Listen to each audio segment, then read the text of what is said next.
Yeah, and I think having that, and this will segue into our next sort of final topic, because I'm deeply curious. I've been a founder myself, and you've been a serial founder with some great successes behind you. But before I do that, security is one of those needs we have that is difficult to solve today. There's a reason why many people sleep with a loaded gun underneath their bed. There's a reason why people go and buy very scary attack dogs to protect their properties, and to have technology take that worry away from you is a groundbreaking proposition. And it feels like when you build a company, you can either do it the old school way, which is look at target market size, look at what competitors do and try to build something better, or do something that fundamentally changes the game and reinvents the paradigm, where that isn't about features, but it's about what impact that has on the core problem, preventing crime before it happens, for example. So the segue here is, how the hell do you find the energy after, being in tech for so long, company after company, and in this company you're still giving everything you have? Something I wonder about. I had a big exit too, and you get a little bit lazy after a while, and being an investor is very easy. It's a part-time job, right? I also, though, very often, and maybe I think I'll eventually do a company, because it's just in your blood. But talk to us through sort of the serial founder here who's wiser now. How are you running Deep Sentinel? Are you putting your life and 24 hours into it, or do you have a balance? Boy, that's a deep question. Let me answer the direct part of the question first, which is like, do I have balance? I do. It's critical to me that I take my daughter to school every morning. It's critical that I have dinner with my family every day. I have really clear boundaries in my life that are, I need to make sure that I've got two little girls and I got my wife. I've got to make them first, right? Getting a divorce because of a company and changing the course of my life, that's not an acceptable outcome for me. Now, how do I make that work at Deep Sentinel? I'll provide two kind of perspectives on that. And they're mine, right? Like, there's people that are way more successful than me too, right? That may have a different perspective. So like, keep that in mind, right? Like, I don't think Elon Musk knows the names of his children, right? And he's much more wealthy than I am. Maybe he does. But I'll bet you if you asked him to name them quickly, he'd screw up, right? Like that. And so, again, this is one man's perspective. So my first one is that I think boundaries can make you a lot stronger. Think about building a product from an engineering perspective. Boundaries are the constraints that you decide you want to operate under, and then you maximize within those boundaries, and they force you to innovate. They force you to be creative. They force you to solve hard problems that if you could just break those boundaries, you'd avoid the problem. You'd run away, right? Like, I have no budget, so therefore I'll write this really inefficient SQL query that takes forever. And that's a bad building block ultimately for the other things that you want to do as a business. And we know that technically, if you have a bunch of bad queries inside of your underlying backend, eventually that's going to break everything. And eventually it will stop you from doing things that you want to do. It'll stop you from progressing on the business. It'll stop you from innovating. So that's number one, is that I believe that you can use boundaries intelligently to make you better, make you more robust. I use my boundaries to define how I manage my staff. I'm much more crystal clear with my staff about, especially my direct reports. Here's where I'm available. Here's where I'm not available. Here's what I need you to do. And I am going to dedicate 100% of my effort to making sure that you're successful in my delegations, because I don't want to be picking up the pieces. Because one of my boundaries is I can't be picking up the pieces for all of my direct reports, because I have to make sure that I'm spending time with my family. When I didn't have to do that, I would do that, right? I had a VP of sales at my last company that wasn't doing very well. So what did I do? I went and I flew 200,000 miles a year for 3 years, and I compensated for having weak leadership. And that ultimately ended up biting me, because it made my work-life balance horrible. B, it allowed me to keep this VP of sales that wasn't performing the way that I wanted them to for like 2 years. And I suffered through that whole thing. And my company, my investors benefited. Like, we grew revenue by 2x those 2 years. Like, it was awesome. But at the end of it, I couldn't scale anymore, because now I had a weak VP of sales who'd hired weak sales directors and hadn't built good sales process. And so when I needed to step back, we couldn't. And so I believe boundaries help me solve that problem. Now, number two is I also just on that, by the way, it reminds me of an anecdote too, where when we were growing our company, we went from 850K to 15 million to 56 million, sequentially. Then we had a year where we stalled, and by stalled I mean 56 million to like 65 million, right? I think that those were the numbers. It was a while ago. And prior to that, I was like, my team is amazing. They've done a great job. And what you realize is, no, we were all compensating, and the growth and the metrics were hiding all the flaws. We would have grown 3 times faster had we had a better executive team, had we hadn't gone and spent so frivolously, because you're growing and you're growing at all costs. And that year I just spent retrenching. I spent, getting like the budgets under control, reducing expenses, and turning over a large part of the executive team. They did a great job getting the company to where it's at, but there were a lot of problems with some leaders, and replacing them was the right thing to do. And I probably never would have done that had we just continued to grow. And that's what unlocked growth to like 300-400 million in revenues. So totally see that. And constraints are actually blessings sometimes. Sometimes, when you, I think so. When there's a problem, it makes you reevaluate beyond the first order that you see. It's like, what's the next, third, fourth level here beyond this problem? And how do we address the root cause? Yep. It forces you to face the hard truths. And so one of the things that I do is I look at my calendar every week. So one of my practices kind of in that same vein is I look at what division, what problem am I spending time in? And if I end up spending too much time in a specific area for too long, there's a really clear reason. Either I have the wrong people or I have the people doing the wrong things. And those are really the only 2 things that can be going on. If it's the wrong people, you know whose fault that is? Mine. If I have the right people, but they're doing the wrong things, whose fault is that? Mine. And so then my activities, my actions, my responses are very, very different. And I think that's one of the things that, you asked the question about being a more experienced founder. And again, one man's perspective, this is how I make it work, is that's my primary tool, is my time, and then restructuring either people or roles.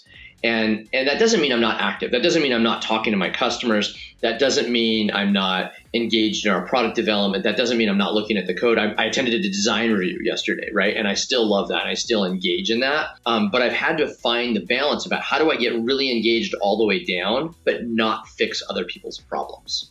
And that combination, I think I really benefit from the experience, because as a young founder, it was either I was down in the details and fixing your problems, or I was not in the details. And what I love about where I'm at right now, I could literally describe to you what's going on the circuit boards for our next generation of cameras. I could describe to you what the researchers we're doing in the AI. I could describe to you the training that we're doing for our guards as we're bringing up our next tranche of guards in the Philippines. But I'm not making those things my problems. I'm using them to inform the clear boundaries and the objectives of the people to whom I'm delegating the problem.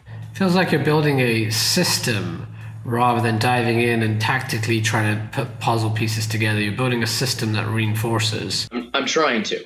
The second thing that I would say that as being a more kind of an old, bald, I would have gray hair if I had hair, founder, if only I had gray hair, right? The other thing that I find that I have that I also didn't have when I was younger is I have reserves. So like when COVID hit, because I've maintained these boundaries, COVID crushed us. We were raising capital, the venture capital market shut down. We had not hit our growth inflection point. We were spending a ton on marketing. So when I did need to go take my hand and put it on the freaking wheel and drive for a year, I had the capability to do that because I'm working 50 to 60 hour weeks most of the time. And I was able to dial it up to 90-hour weeks for 9 months. And, that's not what I wanted to do. That's not what the plan was. Like nobody planned for COVID, or at least most of us didn't. Certainly our government didn't, as we observed, or our governments, the world's governments didn't. But I had reserves. And so one of the things that, my investors were commenting on, like, Sally, like, you don't need to do this. This is crazy. We actually did a recap last year. Like we did hardcore work in 2020. And I was at 85 to 95 hours a week for 9 months. And that was exhausting, but it wasn't horrible. It was something that you had the energy to sprint. It wasn't a constant sprint where you're operating, and I know what that's like, where you're burnt out, but you're somehow just, you're putting in the hours and you're ineffective, but you have to just to maintain now what normal is. During that time, you've taught your organization that they can get away with being inefficient, or that you're always going to be around to fix problems. And you yourself don't realize you're getting in your own company's way, versus realizing like, I have some reserves, I have to dive in here, but I'm going to dive in and try to get out as fast as I can. And of course, none of us predicted COVID would last as long as it has. Yeah, and so I think that was, again, one man's perspective. We came out of it. I think a lot of people that went into that mode didn't come out of it as well, right? And whether that's because of me, or that's because we had an amazing product, or that's because I had an amazing team, probably all of those things, right? Like you said it earlier, that you can increase your odds of being lucky. So we were definitely lucky. Like, we found our niche. I went from a customer acquisition cost at the beginning of COVID of $1,200. Our customer acquisition cost this last quarter, Zain, less than $75. And the customers are 5 times bigger, right? So we got really lucky. Our outcomes were, and our growth rate went from doubling to tripling to quadrupling, right? Like, we really hit a chord that I am so blessed that we got to hit. But part of that, I will take a little bit of credit, was that I made sure we had a great team. I made sure that we knew what delegation was. I made sure that I wasn't burning my team out. We were all working 60 hour, 70 hour, 80 hour weeks going into COVID, and we didn't crush everyone in COVID. I made sure that we over communicated, right? So as we went into COVID, my favorite thing about building a startup is building a team. It's building a culture. It's building a belief system that we're making a dent in the world. One of the neat things about Deep Sentinels, we are actually making a dent in the world, and that dent freaking matters, right? We're not making a calculator for tax for international e-commerce that, to all respect to the companies that did that, and do that and have billion-dollar valuations, like buoy to you. But in 10 years, no one's going to give a crap about that. No, you need a mission, and this comes back to sort of how we got onto this topic. You need a mission that empowers your soul, and that's what will give you the energy to stick by it, and also your employees as well.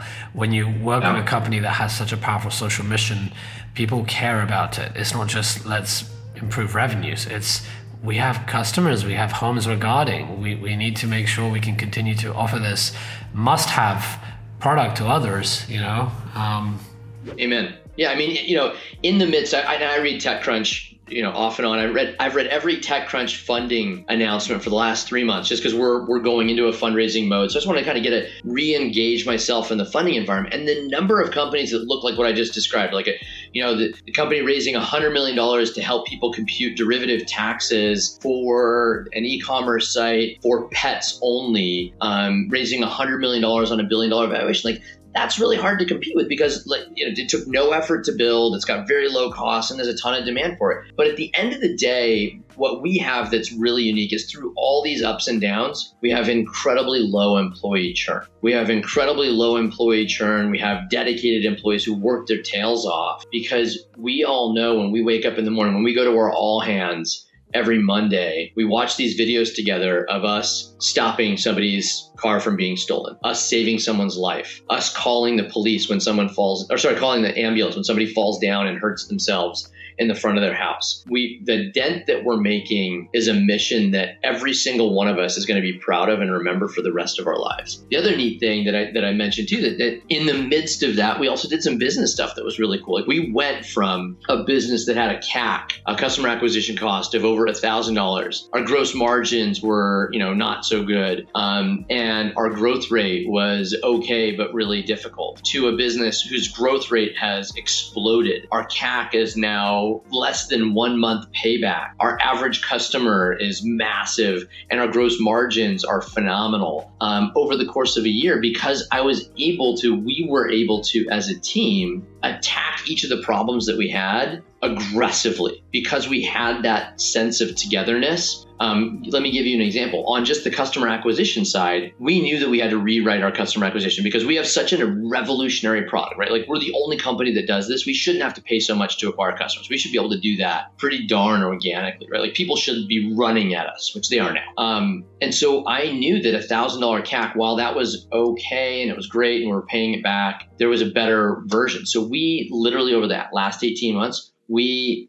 ran experiments. for 3 months, ran them to ground, cut every single one of them, used them to inform the next 3 months, and then restarted, which anyone, any job to take work and dedicate your brain to it, work your tail off for 3 months, and then have somebody say, cool, we're going to take this and this is going to be the input into the next chunk of work, but we're stopping everything you did because it didn't fail. It succeeded in getting us data, but it's not the answer. We were able to do that every 3 months for the last 18 months rigorously so that we could be ruthless in finding the customer acquisition strategy that got us to 3-4+X growth and very low customer acquisition cost, because we knew that was possible and we believed in each other and we knew that it was worth doing. And there's no way we could have done that without this incredibly deep sense of mission and a commitment and the belief that what we were doing was an amazing product. So just trying to kind of reinforce your story about mission, as I look at that experience, as awesome again as maybe the launch of Redfin was an instant success, this is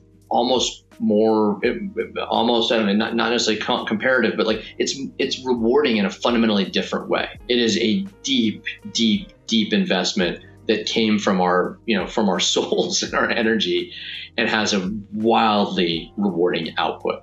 I think that's a wonderful note to end on. I'm sure our listeners can feel that passion, coming out of the audio.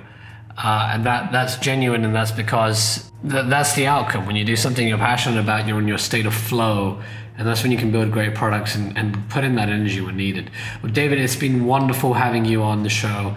Quickly, how can any of our listeners reach you, and are there any types of companies or listeners that you would love to engage with further to advance what you're doing at Deep Sentinel? Sure. So, obviously we are just starting to really crush the multi-tenant residential. So you've got a bunch of PropTech folks that are listening to this. We can protect everything from multi-tenant residential to warehouses and retail malls, cannabis dispensaries and cannabis warehouses. We do all of that phenomenally. And so all of those folks, Deep Sentinel has an answer for you. And I promise you, without exception and without qualification, it'll be better than anything else you can get, period, full stop. So to get in touch with us and prove that to yourself, how about this? I just said those words. How about I'll challenge you to take 3 minutes and go to the Deep Sentinel YouTube channel, and that will prove it to you. We produce a video every single week called our Stop series on the Deep Sentinel YouTube channel, and it just shows our 5-10 best crime stops of the week, whether it's a bear from vandalizing a property, or homeless people, or an aggressive assault, or like a planned burglary with guys in masks and crowbars and weapons. We stop all of those things. And so I encourage you to go take a look there. The other thing you can do, if you're interested in hearing more of me pontificating about the universe, you can follow me on LinkedIn. I'm publishing more content there on a regular basis. Or you can go to our website, deepsentinel.com, and learn about us there. But my favorite place to point you is the Deep Sentinel YouTube station, because that's where we get a chance to shine. That's where we show us doing our stuff and stopping criminals in their tracks. Great. Thank you so much for coming on the show. Zain, it's been awesome. Thank you, man.